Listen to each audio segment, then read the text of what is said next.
Boa noite, seja muito bem-vindo à nossa igreja, é uma alegria receber você aqui. Hoje nós estamos encerrando essa pequena série de mensagens que falamos sobre igreja. Há 2 domingos atrás estávamos aqui comemorando, celebrando o Dia da Visão, falando sobre o nosso crescimento, sobre a graça de Deus sendo derramada sobre nós, a quantidade de pessoas chegando, não são apenas números, são vidas sendo transformadas, pessoas de diversas religiões, pessoas sem religião, pessoas vindas de denominações diferentes, com ideias diferentes do que significa ser igreja. Por isso nós trouxemos essa série com o desejo de mostrar o que é ser igreja, o que é a igreja na sua essência, mas não apenas na sua essência, na sua forma. Começamos semana passada a falar sobre isso. Se você não esteve aqui, você pode acompanhar o nosso canal no YouTube, nosso canal no Spotify, e você vai relembrar tudo isso, vale a pena. E hoje nós continuamos falando sobre o que é ser igreja. Na semana passada nós descobrimos que ser igreja é crer em Jesus. A igreja é essa comunidade das pessoas que creem que Jesus é o Salvador. Por isso, quando você entrou hoje por aqui, tinha uma placa ali dizendo tudo sobre Jesus. As pessoas que aqui estão, esse movimento, gente perguntando o que está acontecendo aí, voluntários servindo em cada canto, durante a chuva, nossos voluntários recebendo as pessoas. Por que isso? Tudo isso por causa de Jesus. É isso que nos move, essa é a nossa missão, esse é o nosso porquê, é nisso que nós acreditamos em Jesus, e é isso que é ser igreja. Igreja também, na sua essência, ela possui um ensino bíblico, a comunhão. Nós vimos tantas coisas na semana passada, e hoje eu gostaria de continuar falando sobre o que significa fazer parte de uma igreja. O que é fazer parte de uma igreja? Nós definimos o que é uma igreja, mas o que isso tem a ver comigo, o que isso tem a ver com você, como nós podemos fazer parte de tudo isso? E para falar um pouco sobre isso, eu quero fazer uma comparação entre a nossa cultura e o que é a igreja de fato. E eu quero te mostrar como a igreja, ela vai contra a nossa cultura, completamente contrário àquilo que nós aprendemos no nosso mundo. O mundo em que vivemos, ele incentiva uma vida individualista, uma vida autocentrada. O nosso mundo pergunta o que te faz feliz, e essa pergunta nos move. O que me faz feliz? O que me satisfaz? O que me realiza pessoalmente? O que eu nasci para fazer? O que eu gosto de fazer? Tudo no nosso tempo, na nossa cultura, gira em torno disso. E se algo não te faz feliz, o que o mundo diz é: descarta, joga fora. Você não precisa assumir um compromisso com nada, tudo é descartável. Por isso, se você não está feliz no casamento, você diz: eu não preciso passar por isso. É uma cultura autocentrada, tudo gira em torno de você. Por outro lado, a igreja não incentiva o viver de forma individualista, mas a igreja incentiva uma vida em comunidade, uma vida comunitária. E nós agora não somos aqui convidados a viver esse olhar autocentrado, mas somos convidados a tirar o olhar do nosso próprio umbigo e do nosso mundinho e a olhar para o lado e viver uma vida outrocentrada. Seguir Jesus é mover-se da autoestima para a outroestima. Na Bíblia você não vai encontrar um texto dizendo: você precisa se valorizar, você precisa se amar. Você não vai encontrar isso. Na Bíblia o que você encontra em Filipenses capítulo 2 é: valorize os outros acima de si mesmo, dê a sua vida pelos outros, não busque os seus próprios interesses, busque os interesses dos outros. Ou seja, é contra a cultura, é algo completamente diferente. Nós somos chamados para viver uma vida diferente. Nessa cultura individualista, somos também incentivados, influenciados pela cultura do consumo. Tudo nesse mundo é sobre ter, sobre consumir. E nós vivemos a nossa vida dessa maneira, nesses shoppings construídos em torno do culto ao consumo.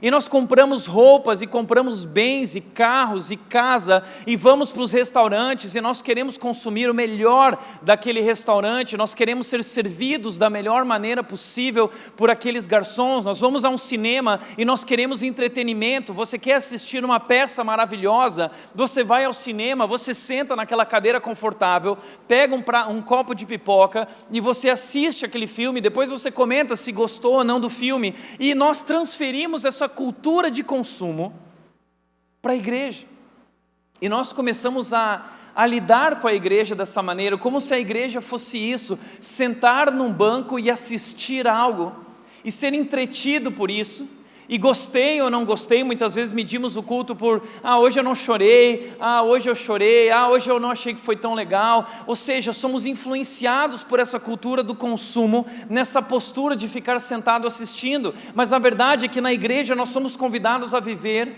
a cultura do serviço. A igreja não é um lugar que você vem e assiste, a igreja é um lugar que você vem participar, que você vem servir, que você vem construir, você doa o seu tempo por isso, você doa a sua vida por isso. Ser igreja é estar junto e fazer isso juntos. Nós somos igreja, e nós fazemos isso juntos. Nós somos chamados por Deus para fazer parte, através da igreja, da sua grande história no mundo. Por isso eu quero falar sobre o que é fazer parte de uma igreja através dessa ótica, te convidando a deixar essa postura individualista e consumista e realmente vir fazer parte dessa grande comunidade, o corpo de Cristo, a família de Deus, e aqui experimentar o que é servir, o que é servir. Foi isso que a igreja primitiva viveu. Aquela igreja que nós vimos na semana passada, nos capítulos 1 e 2 de Atos, ela continuou crescendo, mas ela não deixou de perder a sua essência. Ela é igreja de verdade. Veja isso no capítulo 4 de Atos, versículos 32 e 33, diz o seguinte, o texto: da multidão dos que creram, uma multidão de pessoas. Aquela igreja no seu início era uma grande igreja, da multidão daquelas pessoas que creram, uma só era a mente e um só o coração. O que significa isso é que eles tinham unidade. Apesar de tão grande, apesar de tantas diferenças, apesar de tanta diversidade, eles tinham unidade. Qual era a unidade deles? O que caracterizava essa unidade? Sabe o que? Jesus. Todos eles se moviam em torno de Jesus. Jesus era a sua motivação, Jesus era quem os inspirava. Eles queriam, como igreja, ser uma encarnação viva de quem Jesus é. O Deus invisível, o nosso Deus é invisível, mas o Deus invisível se revela na história através de Jesus. E Jesus se revela hoje ao mundo através de nós, a sua igreja. E essa igreja assumiu esse propósito de ser um em torno dessa missão. Eles eram um só pastor, uma só fé, caminhando em uma única direção, todos movidos por um único propósito. É o que nós temos vivido aqui, tudo sobre Jesus, tudo o que está acontecendo. Mas diz o texto que não apenas isso, mas ninguém considerava unicamente sua coisa alguma que possuísse, mas compartilhavam tudo o que tinham. Uma outra marca dessa igreja era a generosidade extravagante. Eles eram extremamente generosos. Eles se moveram dessa vida autocentrada para essa vida outrocentrada. Eles não consideravam mais nada seu, eles repartiam, eles compartilhavam tudo. E eu acho engraçado que muita gente vira e pergunta: Tiago, tem que dar 10%? Quem pergunta isso não entendeu nada. Sabe por quê? Porque no Novo Testamento o dízimo não foi instituído. Não foi. Não importa o que você aprendeu, o que te falaram na sua igreja, o que está na Bíblia é o seguinte: mas o meu pastor falava que o ceifador ia passar, ia destruir a minha colheita, o gafanhoto ia vir devorar tudo, eu ficava com medo, o pastor bateu na sua porta cobrando dízimo. Esse pastor mentiu para você, mentiu. Dízimo é uma coisa do Antigo Testamento para o povo de Israel. A partir da morte de Jesus, a partir dessa nova aliança com Deus, nós não somos convidados a dar o dízimo, nós somos convidados a viver a generosidade. O que Jesus instituiu para a igreja é a generosidade, e a generosidade dessas pessoas ia muito além do dízimo. Essas pessoas compartilhavam tudo, tudo. Eles não eram mesquinhos, eles acreditavam naquilo, eles deram a vida por aquilo, nada mais tinha significado para eles. Você entende o que é isso? Essa semana eu estava com algumas pessoas que estavam compartilhando isso, falando sua vida do passado e dizendo: olha, nada mais disso faz sentido, agora só isso faz sentido para nós. É isso que aconteceu com eles. Essa igreja também tem uma marca que essa igreja decidiu cumprir a sua missão sendo testemunha de Jesus. Diz o texto: com grande poder os apóstolos continuavam a testemunhar da ressurreição do Senhor Jesus, e grandiosa graça estava sobre todos eles. Deus derramou o seu poder, Deus derramou sua graça, e eles compartilhavam o evangelho de Jesus, dizendo: Jesus Cristo ressuscitou, nós somos testemunhas, creiam nisso. Essa era a missão daquela igreja, levar as pessoas a um relacionamento crescente com Jesus. Uau! Algo grandioso acontecendo. Mas o que eu acho mais incrível nesse texto, é que o texto se move de repente, desse momento grandioso e maravilhoso, das coisas grandiosas que essa igreja está vivendo, o texto se move para uma única pessoa, para contar a história de uma pessoa dentro dessa igreja, para nos mostrar que não são apenas números, mas são vidas sendo transformadas.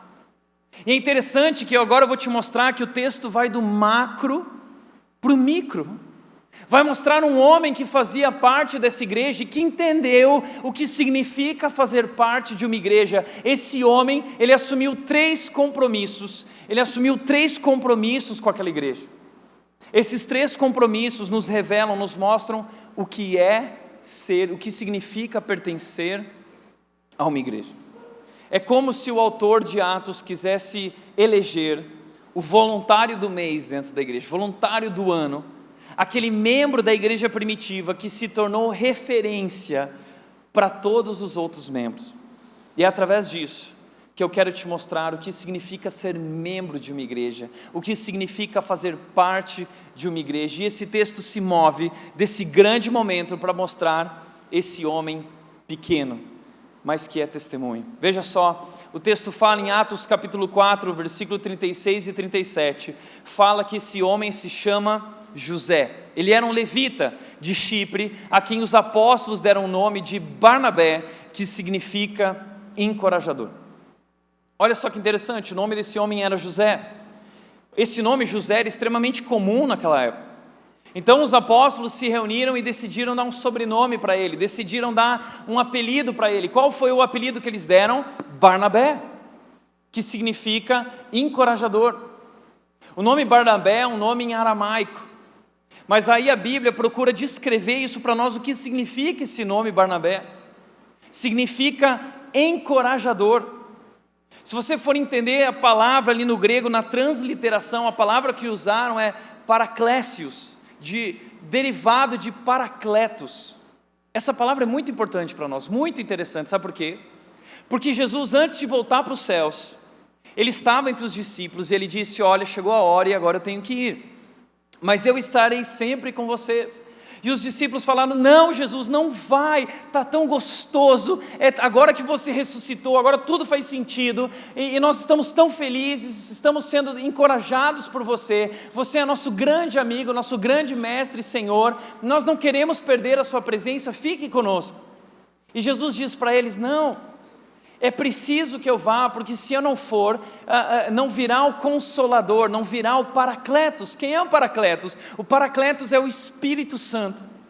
O Espírito Santo de Deus é definido como esse Consolador, como esse encorajador. Esse é o papel do Espírito Santo em nossa vida. Quando Jesus Cristo foi aos céus, o Espírito Santo de Deus foi enviado para estar conosco. É a presença de Deus habitando dentro de nós. É esse Deus Emanuel, esse Deus entre nós, vivendo em nós.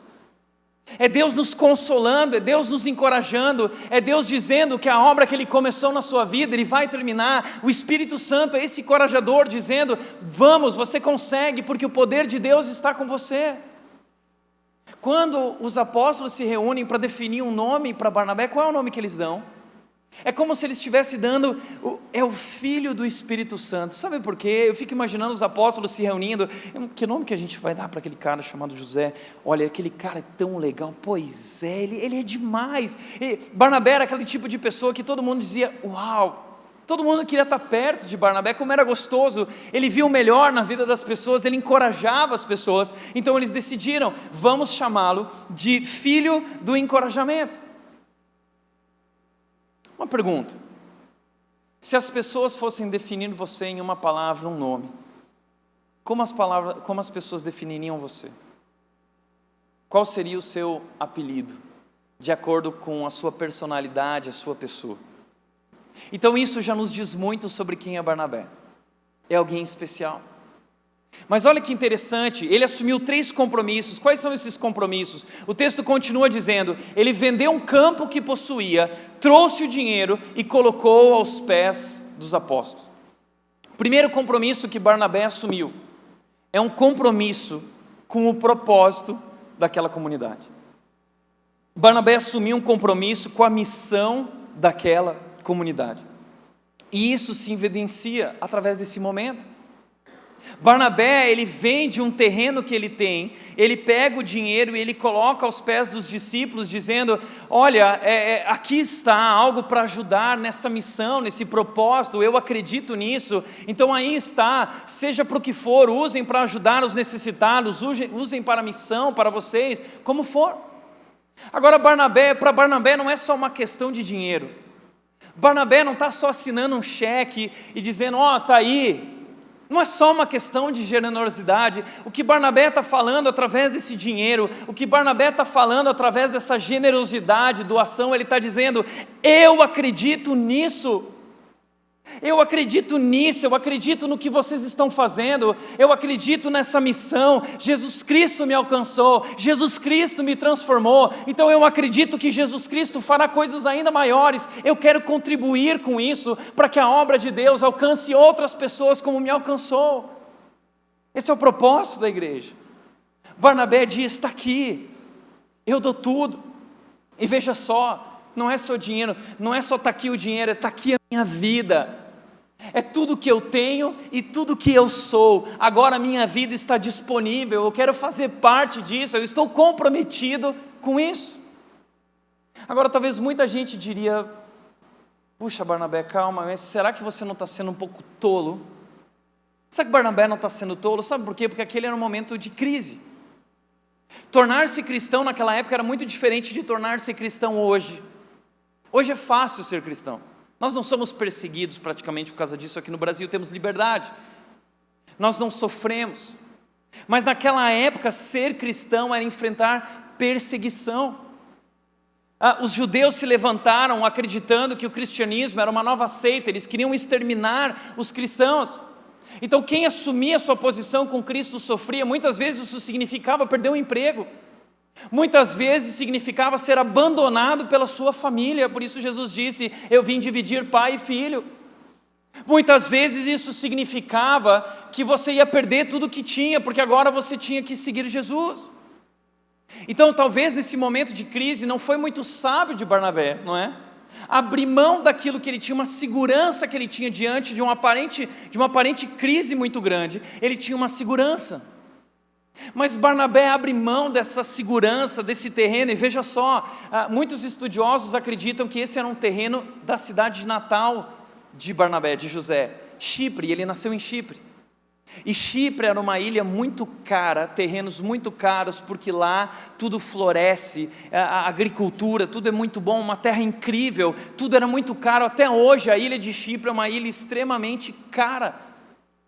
Mas Barnabé abre mão disso, algo especial, o seu tesouro. Ele abre mão do seu tesouro e ele deposita aos pés dos discípulos. Por quê? Porque o seu coração está nisso. Não é só uma questão do dinheiro, é o seu coração. Isso nos evidencia que o seu coração está nesse negócio. É o que Jesus disse, onde estiver o seu tesouro, aí estará o teu coração.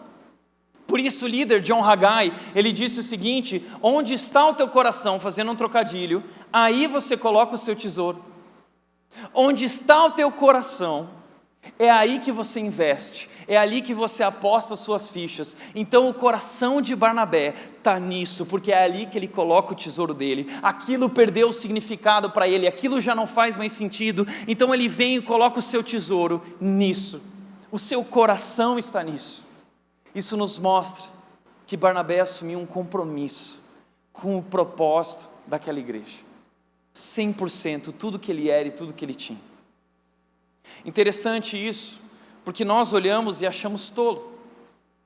Mas recentemente eu vi um testemunho que impactou muito a minha vida, de um homem chamado Irmão Mehdi, ou Mehdi, que é um filho de um alto líder religioso no Marrocos. O principal líder religioso do Marrocos, o grande nome do Marrocos, uma grande autoridade. Uma família de milionários. E esse jovem, esse menino, andava de helicóptero para os seus compromissos.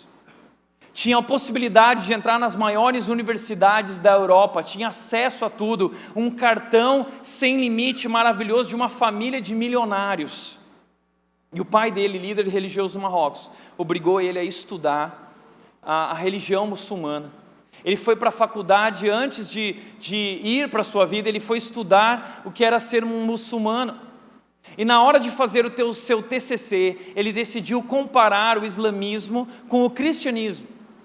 E aí ele pediu autorização para o seu mentor, para o seu tutor, para ele ter acesso à Bíblia. E o muçulmano não pode ler a Bíblia, ele não pode tocar na Bíblia, é proibido uma Bíblia entrar nos países islâmicos.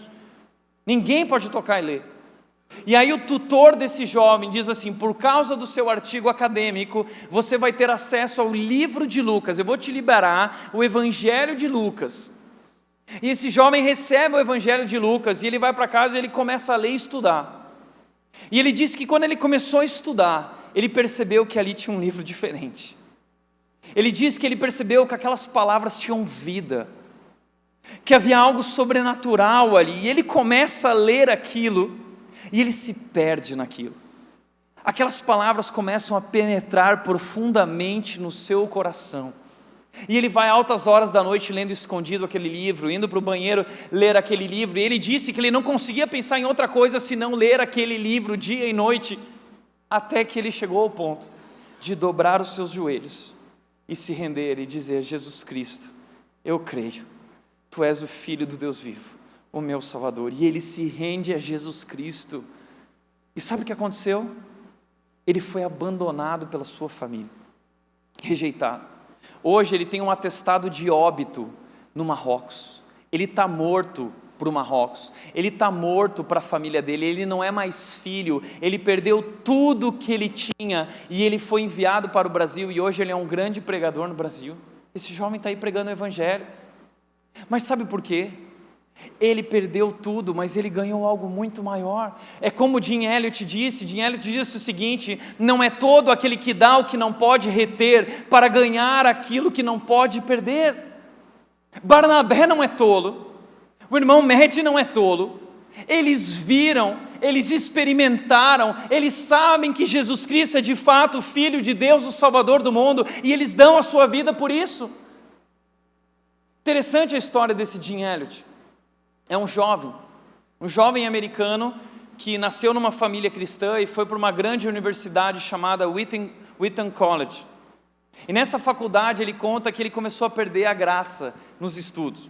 Nada mais tinha graça para ele, tudo que ele acreditava era na Bíblia, ele queria viver pelo Evangelho, e ele começa a sonhar, ele começa a ter um sonho de ir pelo mundo pregando o Evangelho, ele quer pregar o Evangelho para aqueles que nunca ouviram o Evangelho. E ele decide pregar para os índios no Equador. E aí ele conquista mais 3 amigos e eles começam a planejar e viver em torno dessa missão, desse propósito de levar a Jesus, levar aqueles índios a Jesus. E eles vão para o Equador, eles passam um tempo lá evangelizando uma tribo. Depois de um certo tempo, eles decidem ir até uma outra tribo, uma tribo muito violenta, uma tribo que matava todas as pessoas.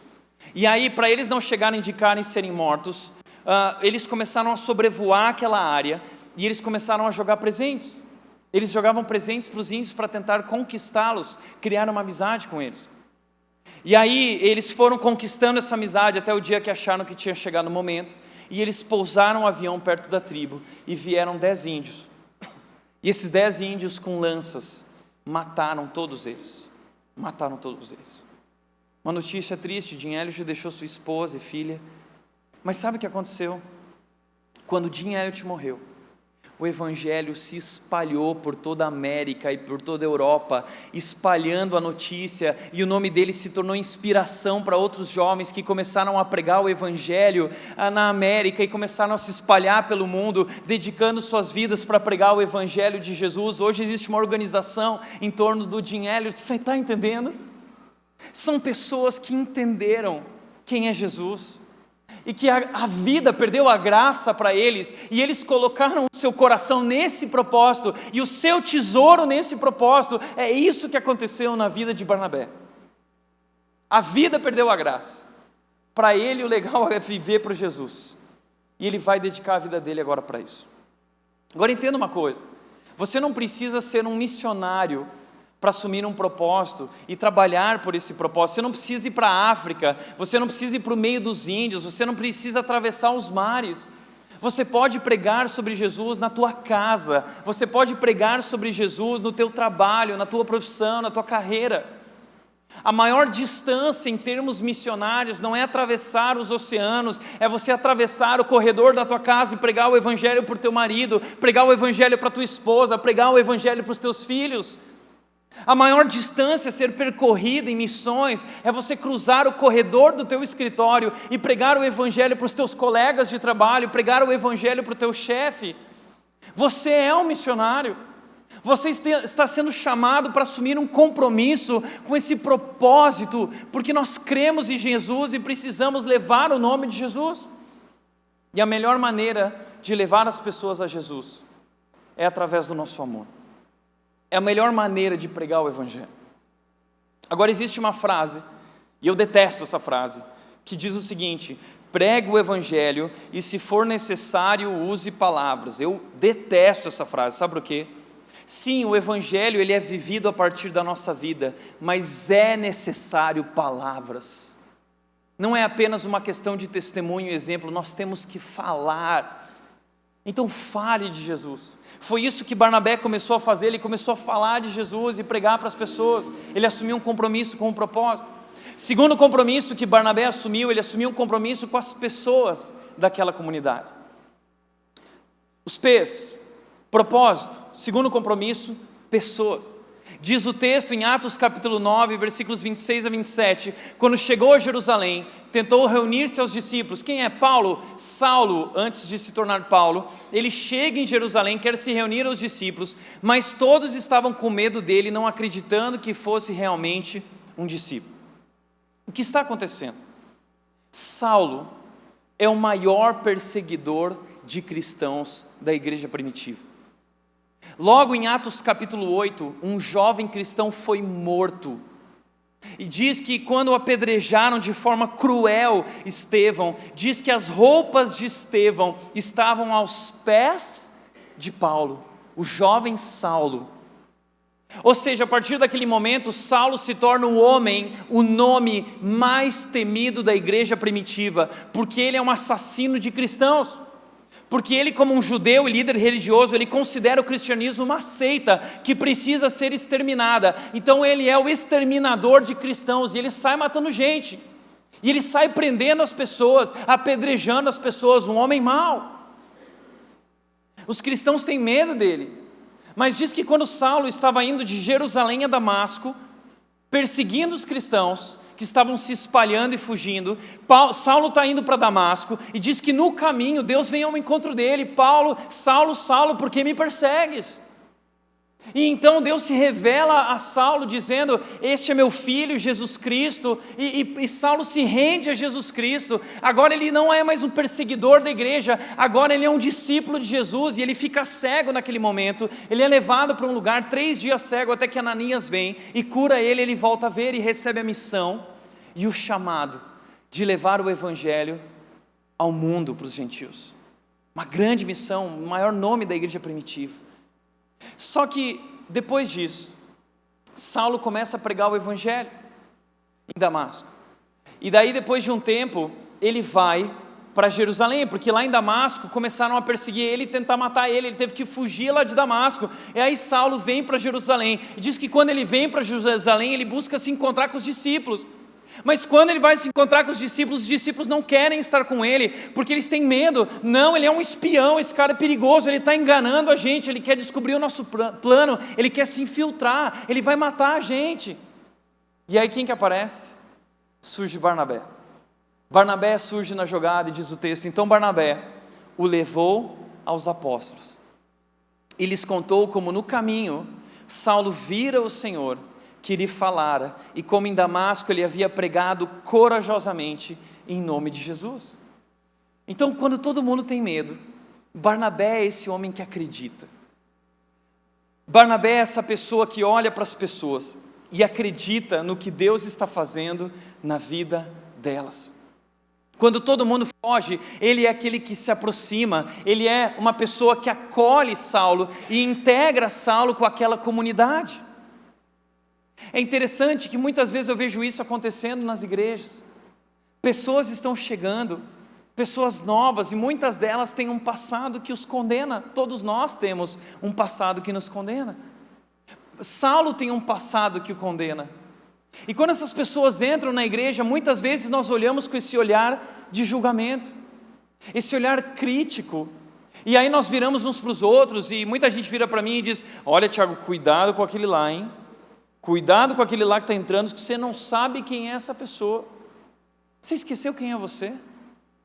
Você esqueceu que você não merece essa graça também? A mesma graça que está sobre Barnabé, a graça que é derramada sobre Paulo, é a mesma graça que é derramada sobre nós. Não somos melhores do que ninguém, mas Barnabé é essa pessoa que entendeu que o dever dele não é julgar, o dever dele é ajudar, o dever dele é amar, o dever dele é receber, conectar, integrar.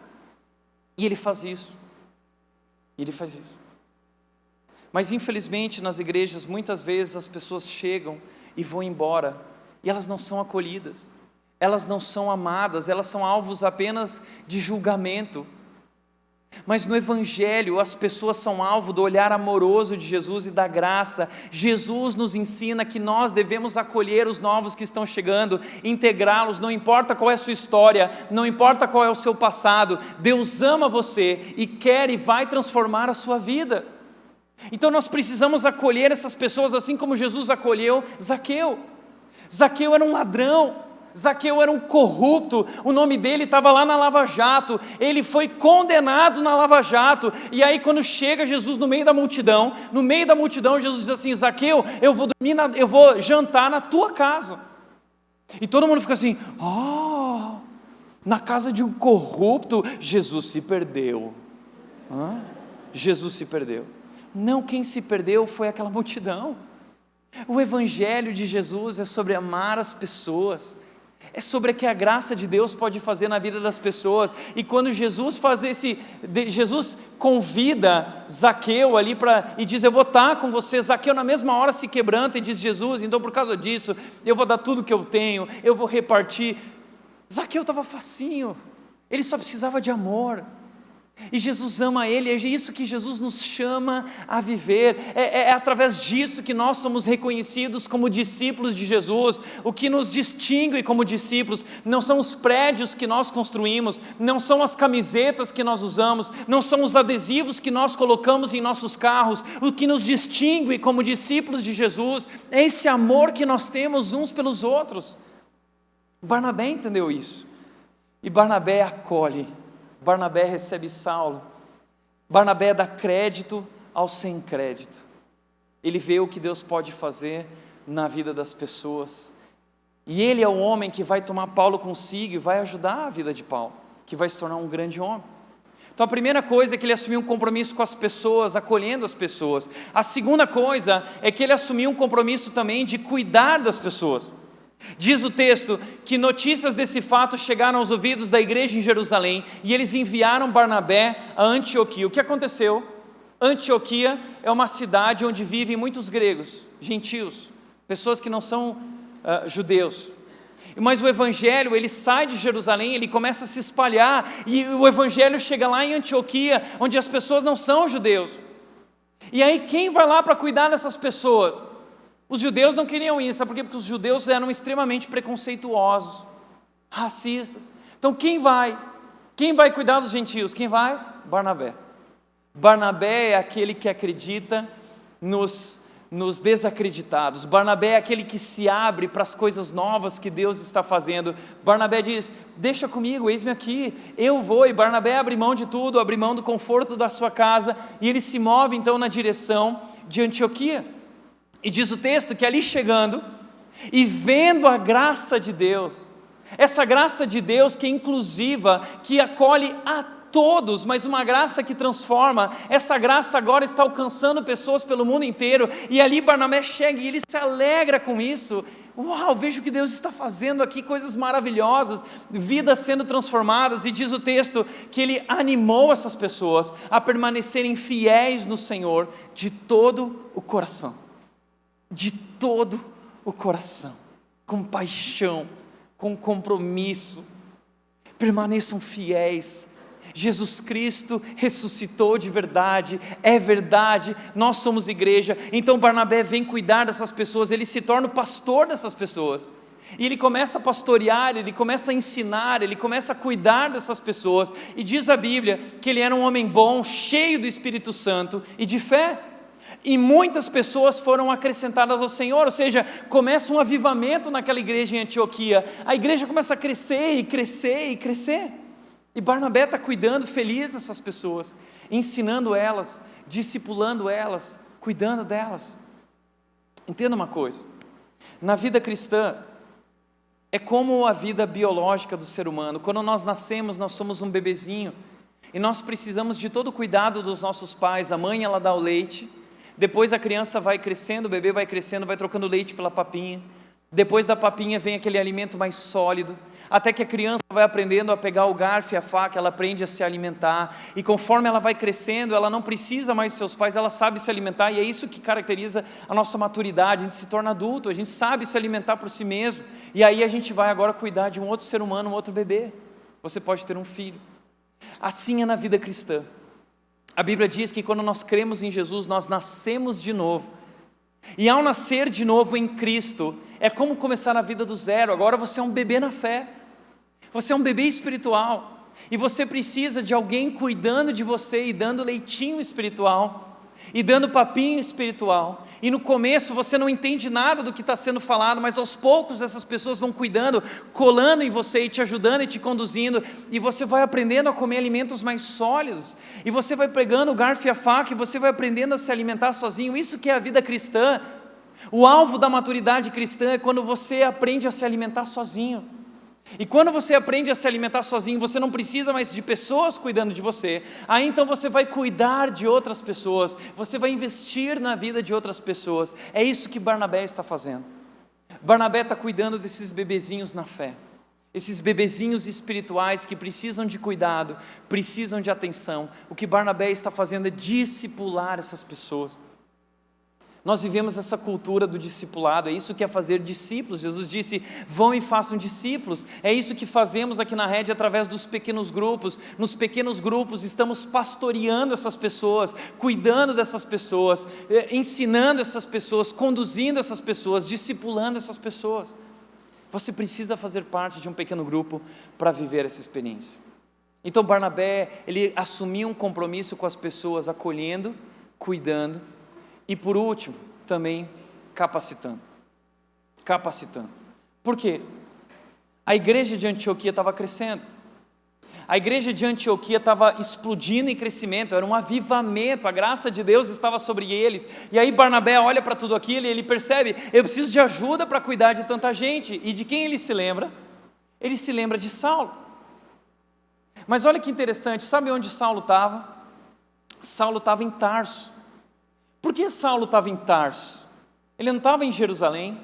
Sabe o que aconteceu? É que Saulo começou a pregar o evangelho em Damasco, queriam matar ele, ele foi para Jerusalém. Quando chegou em Jerusalém, através de Barnabé, ele foi acolhido, mas Saulo começou a pregar o evangelho e começou a discutir com os helenistas. Ele começou a discutir, e os judeus começaram a ficar loucos, tentando matar Paulo. Isso trouxe muito transtorno para todos os discípulos. Interessante isso, interessante olhar na Bíblia o jovem Paulo e o Paulo maduro, o Paulo adulto no futuro.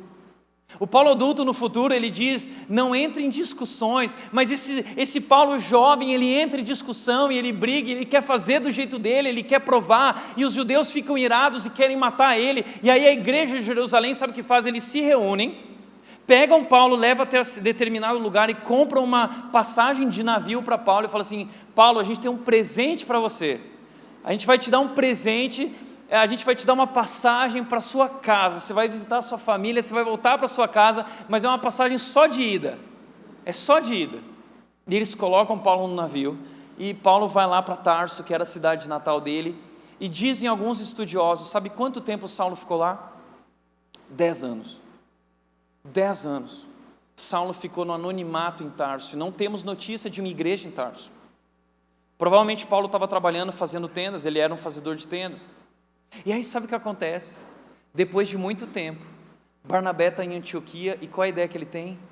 Saulo pode me ajudar. O que ele faz? Ele vai até Tarso, e Tarso não era perto de Antioquia, ele teve que andar muito, era muito longe, mas ele vai até Tarso, ele chega em Tarso, e ele pergunta, olha, vocês conhecem um homem chamado Saulo, um fazedor de tendas? Sim, ele mora lá, e eu fico imaginando esse momento, Barnabé indo até lá, e batendo na porta, e alguém atende, ele fala assim, olha, o Saulo mora aí, mora, você pode chamar o Saulo por favor? E aí chega o Saulo, e aí o Saulo olha e fala assim, Barnabé, o que você está fazendo aqui?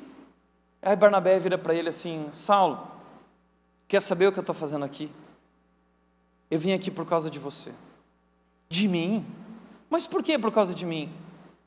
Porque eu acredito no que Deus vai fazer na sua vida, e eu vim te buscar, para você me ajudar, para te preparar, para te capacitar.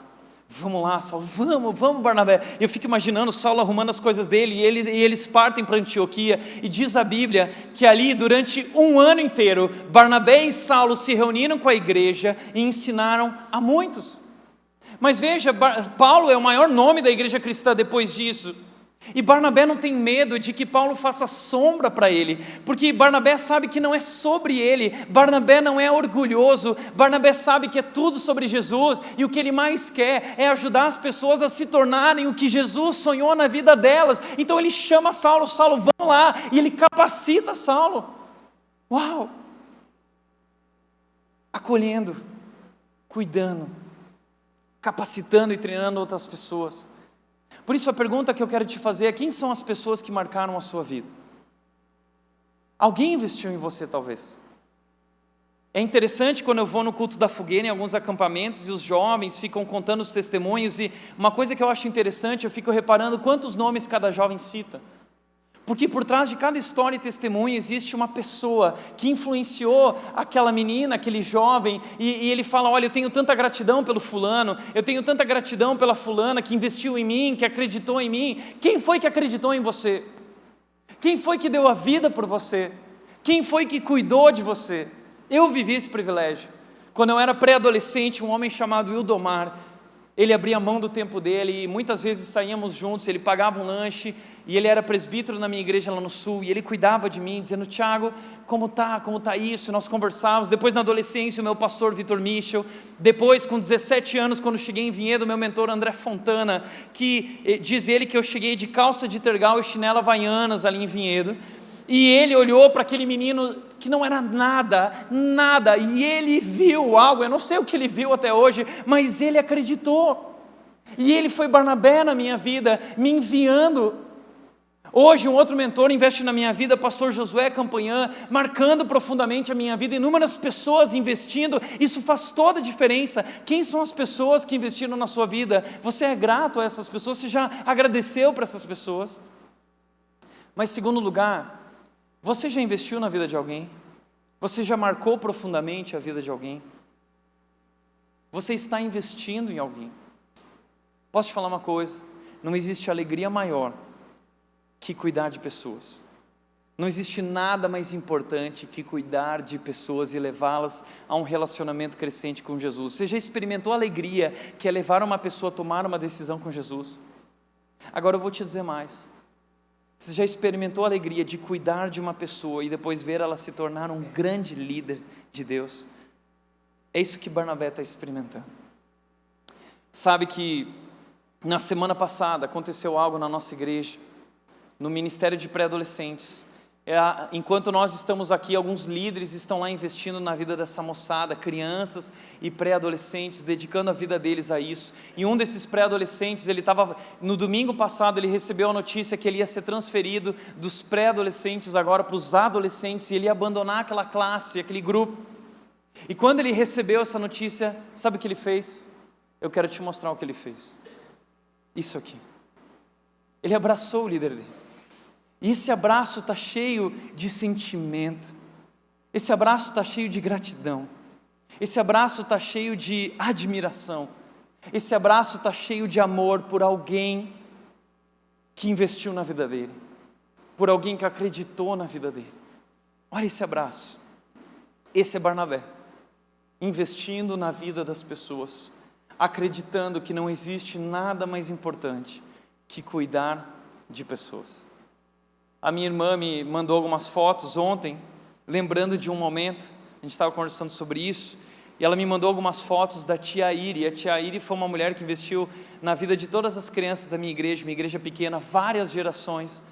E um dia todo mundo se reuniu e fez uma festa para a tia Iri, todas essas gerações, para agradecer, porque ela tinha investido na vida deles. Muitas dessas pessoas hoje são líderes, são pastores. A gente não imagina o que Deus pode fazer na vida das pessoas, e foi isso que Barnabé fez. Ele investiu naqueles que se tornaram grandes nomes. Uau! Compromisso com pessoas. E por último, Barnabé assumiu um compromisso com o propósito, Barnabé assumiu um compromisso com as pessoas, e Barnabé assumiu um compromisso com os princípios daquela comunidade, com os princípios que ele tinha. Diz o texto, Atos 15, 37 a 39, Barnabé queria levar João, também chamado Marcos. O que está acontecendo? Depois de um ano em Antioquia, Saulo e Barnabé decidiram, precisamos levar o evangelho a outros lugares onde as pessoas não conhecem Jesus. Então Saulo e Barnabé fazem a primeira viagem missionária, e eles levam Marcos junto, João Marcos. E no meio da viagem, eu não sei porquê, mas diz o texto que João Marcos abandonou a viagem. Talvez ele era um jovem imaturo, ele ficou com medo. Diante da pressão, diante das dificuldades, ele não resistiu e ele voltou para casa. Depois, quando eles vão iniciar a segunda viagem missionária, Paulo e Barnabé estão se preparando para a viagem. Barnabé então pega João Marcos e vai levar junto. E aí Paulo diz assim, não, esse jovem aí não quero mais ele com a gente. E aí diz o texto, mas Paulo não achava prudente levá-lo, pois ele, abandonando-os na Panfilha, não permanecera com eles no trabalho. E diz o texto, que eles tiveram um desentendimento tão sério, que eles se separaram. O que eu acho legal da Bíblia, é que a Bíblia não esconde conflitos. A Bíblia não esconde as fraquezas dos seus personagens. Ela mostra também o lado difícil, o lado fraco. João Marcos é um jovem imaturo. Barnabé, em determinado momento da vida dele, a Bíblia mostra lá em Gálatas que Barnabé também cometeu um engano, ele errou. Saulo, na visão de Barnabé, nesse momento está cometendo um equívoco, mas eles têm agendas diferentes, eles têm compromissos distintos, ambos são genuínos. Paulo está pensando na missão, ele quer pregar o evangelho, mas Barnabé tem os princípios dele, e na cabeça de Barnabé, uma tarefa nunca é maior que uma pessoa. E Barnabé está dizendo, Paulo, lembra o que eu fiz na sua vida, lembra que eu acreditei, agora você não quer fazer isso com Marcos, acredite em Marcos, dê uma segunda chance para Marcos. Eles discutem seriamente, e eles decidem se separar. Saulo segue o seu caminho, Paulo segue o seu caminho, Barnabé vai cuidar de Marcos. Então Barnabé não era um banana, Barnabé não era esse cara menino levado de qualquer jeito, não, ele tinha princípios, ele sabia no que ele acreditava, e ele estava disposto a dar a vida dele por aquilo que ele acreditava. Se era necessário, ele se posicionava, se era necessário, ele dizia não. Por isso entenda uma coisa, existe algo que está acima das pessoas, princípios. Então Barnabé está disposto a abrir mão dessa viagem, desse momento com Paulo, por causa de um princípio que ele tem. O seu princípio é: eu gosto de investir em pessoas, eu fui chamado para isso, eu não vou abrir mão disso. Então, quando você faz parte de uma igreja, de uma comunidade, você assume um compromisso com o propósito, assume um compromisso com as pessoas, mas assume também um compromisso com os princípios dessa comunidade, a sua fé, o que nós cremos, a palavra de Deus. Você precisa viver conforme isso. E Barnabé vivia conforme os seus princípios. E ele se posiciona, ele sabe o que ele acredita, e ninguém pode mudar o que ele acredita. Ele sabe, ele tem convicção. Agora olha que interessante, Barnabé vai investir na vida de Marcos, e depois de muito tempo, Paulo um dia vai dizer: pode me enviar Marcos, que ele me é útil, eu quero muito Marcos do meu lado, eu estou precisando dele. Então, quem foi que trabalhou na vida de Marcos? Foi Barnabé que preparou ele. E eu vou te dizer mais, sabe o que aconteceu com Marcos? Marcos se tornou o evangelista Marcos, o livro de Marcos, o evangelho de Marcos, que está na sua Bíblia, foi escrito por esse jovem Marcos. E segundo os estudiosos, é o primeiro evangelho a ter sido escrito. E provavelmente Marcos estava aos pés de Pedro, ele foi preparado e ele se tornou auxiliar de Pedro, o apóstolo Pedro, o grande primeiro nome da igreja. E Pedro não era bom de escrever, ele era um pescador, e Marcos escreveu o que Pedro disse. Pedro contava o que ele viveu com Jesus, e Marcos escrevia. Foi o primeiro evangelho. Depois veio o evangelho de Mateus, o evangelho de Lucas, que se apoiaram no evangelho de Marcos. Então Marcos se torna um grande nome na história. O jovem Marcos se torna um grande homem na grande história de Deus. Paulo se torna um grande homem na história de Deus. E graças a quem? Graças a Barnabé. Por isso, através disso eu lembro de uma história. A história desses 3 homens. 3 astronautas numa missão. Apolo 11. Os primeiros homens a pisarem na lua, de acordo com a história. Esses homens são conhecidos como Neil Armstrong, o Buzz Aldrin, de onde veio o nome Buzz Lightyear do Toy Story, e aqui o Michael Collins. Esses 3 homens são conhecidos, mas desses 3, os 2 que se tornaram mais famosos são esses aqui que estão sentados, Neil Armstrong e o Buzz Aldrin. Esses 2 se tornaram muito famosos, sabe por quê? Porque foram eles que pisaram na lua. O Michael Collins, ele não pisou na lua, ele foi o piloto da Apollo 11, que deu todo o suporte para que a missão fosse bem sucedida. Então ele ficou na nave, e o papel dele era tão importante, era o papel de dar todo o suporte e estrutura, cuidando de cada detalhe, para que aquela missão fosse bem sucedida. E ele não se importa com os holofotes, ele não se importa com o sucesso, ele quer realmente, ele pensa na missão. Para mim, o Michael Collins é o Barnabé. Esse é o Barnabé. E esse aqui é Paulo. E esse aqui é Marcos. E Barnabé está atrás. E ele não quer o crédito. Não é sobre ele. Não é o nome dele. Ele quer servir. Ele vê o melhor na vida das pessoas. Sabe quem Barnabé me lembra? Barnabé me lembra Jesus. Barnabé me lembra Jesus. É por isso que o autor de Atos, ele traz o nome de Barnabé como essa referência, esse modelo, esse exemplo. Porque Barnabé não quer ser o primeiro. Barnabé, ele é o menor. Barnabé é o menor, ele quer servir os outros e fazer os outros maiores. Ele não busca os interesses dele, ele busca os interesses dos outros. Isso me lembra Jesus, porque Jesus Cristo disse isso certa vez para os discípulos. Ele disse em Mateus 20, 26 a 28, ele disse: entre vocês porém será diferente, o mundo valoriza o primeiro, o mundo valoriza quem está no palco, o mundo valoriza quem está sobre os holofotes, mas na minha igreja, na minha comunidade não vai ser assim. O mais importante não é o que está no palco, o mais importante é aquele que está no estacionamento, com o guarda-chuva, debaixo de chuva, servindo as pessoas. Não tem holofote, aqueles que estão nas salas de aula, cuidando das crianças, cuidando de detalhes, as pessoas que estão nos banheiros, varrendo, limpando, cuidando de cada detalhe, entre vocês será diferente. E ele diz: quem quiser ser o líder entre vocês, que seja servo. E quem quiser ser o primeiro entre vocês, que se torne escravo, pois nele mesmo Jesus Cristo, Filho do homem, veio para ser servido, mas para servir e dar a sua vida em resgate de muitos. Jesus Cristo veio ao mundo e Ele é o próprio Deus, mas Ele não se apega ao fato de ser Deus, Ele se esvazia de si mesmo, assumindo a forma humana. E na forma humana Ele se humilha. Imagina o Deus do universo, poderoso, soberano, se limitando a um ser humano, à carne humana, ao sofrimento humano. Ele entra na história para viver no meio disso.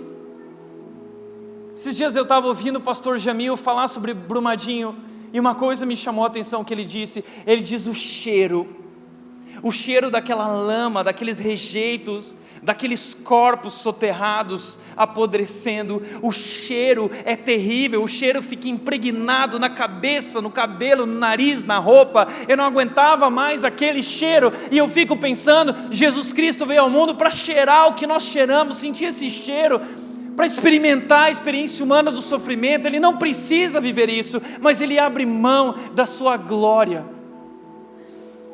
Ele se esvazia nesse momento, Ele assume a forma humana e se humilha, e Ele é humilhado naquela cruz, na minha cruz. Ele assume a nossa condenação, Ele veio para nos servir e não para ser servido. Uau, que Deus! Certa vez Jesus chegou para os discípulos, Ele disse: foi-me dada toda a autoridade nos céus e na terra. O que Jesus está dizendo é: eu sou o cara lá no céu, e eu sou o cara aqui na terra. Jesus está dizendo, é tudo sobre mim, porque Colossenses 1,15 diz que todas as coisas são sobre Ele, tudo foi criado por Ele, para Ele, dele são todas, é tudo meu. E diz que depois dele dizer isso, sabe o que Ele fez? Ele se ajoelhou e começou a lavar os pés dos discípulos, porque o Filho do homem não veio para ser servido, mas para servir. Por isso esse é nosso chamado como igreja, é um chamado para servir, para trabalhar, para construir, fazer parte da grande história de Deus. Por isso, encerrando, para refletir e praticar, em primeiro lugar, você está comprometido com a igreja? Você está servindo ou está consumindo? Talvez você fique pensando, mas quem sou eu? O que eu tenho para oferecer? Deixa eu te dizer uma coisa, nunca esquece disso. Você é muito importante na comunidade de Jesus. Você é especial nessa comunidade. Você tem um lugar único aqui, insubstituível. Sabe por quê? Porque Efésios 4 vai dizer que a igreja ela cresce à medida que cada parte realiza a sua função. Isso significa que cada um de nós tem uma função, cada um de nós recebeu um dom da parte de Deus, capacitados pelo seu Espírito Santo. Nós recebemos um dom, você recebeu um dom sim, algo especial, e o dom não é sobre você, sobre quão importante você é, sobre quão especial você é. O dom é sobre os outros, é sobre quem Jesus é, o seu poder, e sobre servir as pessoas. Mas Tiago, eu não sei qual é meu dom. A melhor maneira de descobrir o seu dom é servindo. Vai servir, sai da cadeira, vai trabalhar, vai descobrir, vai experimentar, vai viver essa grande aventura.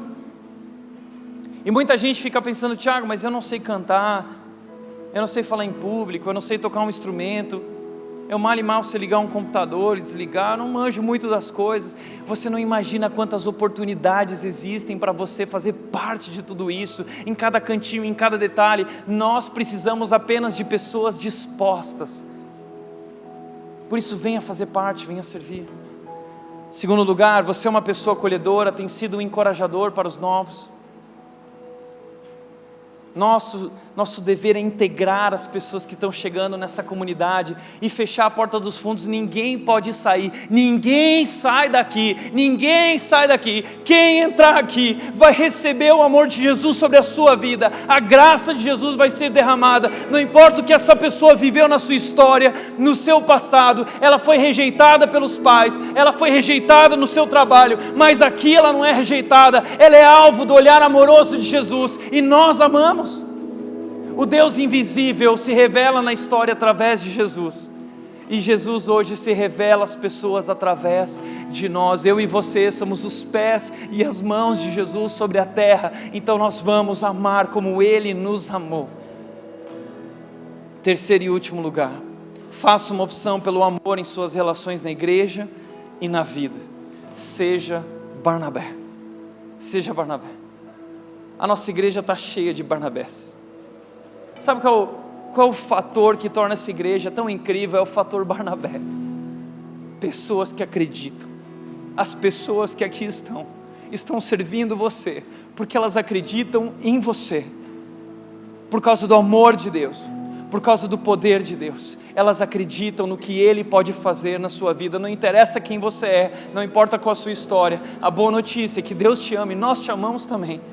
E nós vamos juntos até o fim. Aquele que começou a boa obra em nós, Ele vai completar. Como completou na vida de Barnabé, como completou na vida de João Marcos, como completou na vida de Paulo, como os fez amadurecer. Deus não vai desistir de você. Então sejamos Barnabés uns para os outros.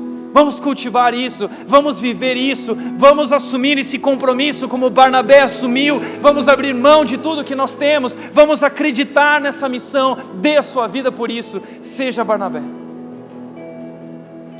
Nesse exato momento agora nós vamos celebrar a ceia, e a ceia é sobre isso. A ceia é sobre esse amor de Deus que foi derramado sobre nós, que nos traz a responsabilidade de derramar o mesmo amor uns sobre os outros. Nisso nós somos reconhecidos como os discípulos, se tivermos amor. Então a ceia é esse momento onde nós lembramos o que Jesus fez. Nós assumimos um compromisso de amor com Jesus. Mas a ceia também é esse momento que nós lembramos que nós fazemos parte de uma família, nós fazemos parte agora de um corpo, nós somos igreja, nós somos comunidade, não andamos mais sozinhos, não andamos mais distantes, estamos juntos, conectados, vivendo intimamente, e isso é igreja. Você é família de Deus, e a Bíblia diz que quando você toma a ceia, você precisa discernir o corpo, discernir essa família. Sabe o que significa isso? É olhar para o lado. Você não está sozinho, e as outras pessoas não estão sozinhas. Nós estamos comprometidos no cuidado e no amor e no suporte, no apoio uns com os outros. Então agora eu quero te convidar a celebrar essa ceia, lembrar o que Jesus fez, para que isso se torne cada vez mais arraigado no teu coração, mas assumir um compromisso com essa igreja, com o propósito dessa igreja, com as pessoas dessa igreja, com os princípios dessa igreja. É isso que nós vamos fazer. Se você crê em Jesus, você pode participar desse momento, não importa quem você é, de onde veio. Se você crê em Jesus, você pode pegar o cálice e o pão. Os nossos voluntários vão servir você. Os nossos Barnabés estão entrando e eles vão servir você. Você vai pegar o cálice, você pega o pão e segura que daqui a pouco nós vamos celebrar juntos esse momento. Quero te convidar a ficar de pé, te convidar também a fechar os seus olhos. Quero te convidar a lembrar o que Jesus fez. Foi por amor. Deus ama você.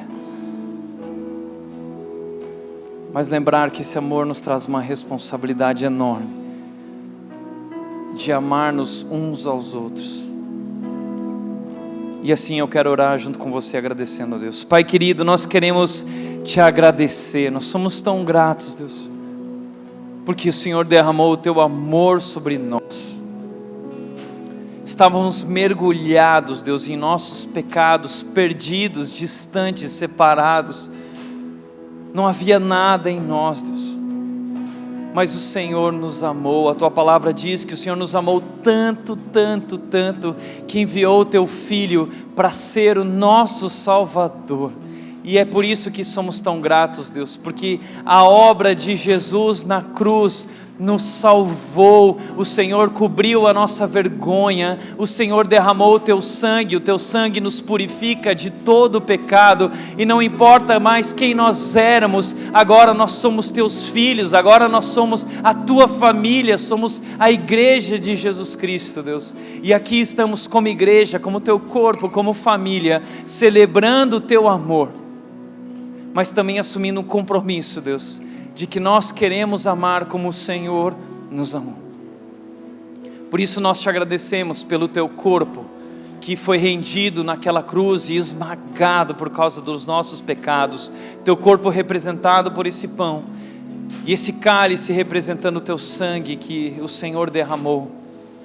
Nós te agradecemos, Deus, pelo teu amor, foi por nós. Obrigado, Jesus, em nome de Jesus, amém, amém. Vamos comer juntos do pão?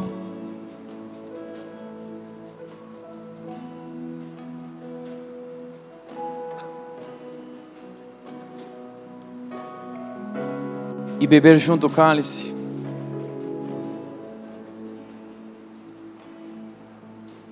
Uau! Que Deus, que amor!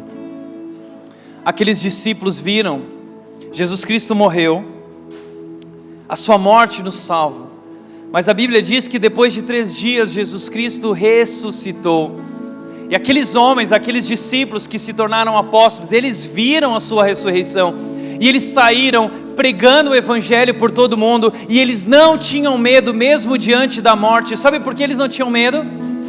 Porque as suas vidas estavam nas mãos de Jesus. Por isso eu quero te dizer uma coisa. Não importa como você vai sair daqui hoje, você não precisa mais ter medo, tenha esperança, porque Ele vive, nós podemos crer no amanhã, o nosso futuro está garantido. Então canta bem alto, vamos adorar o nosso Deus, Ele está vivo, nosso Salvador.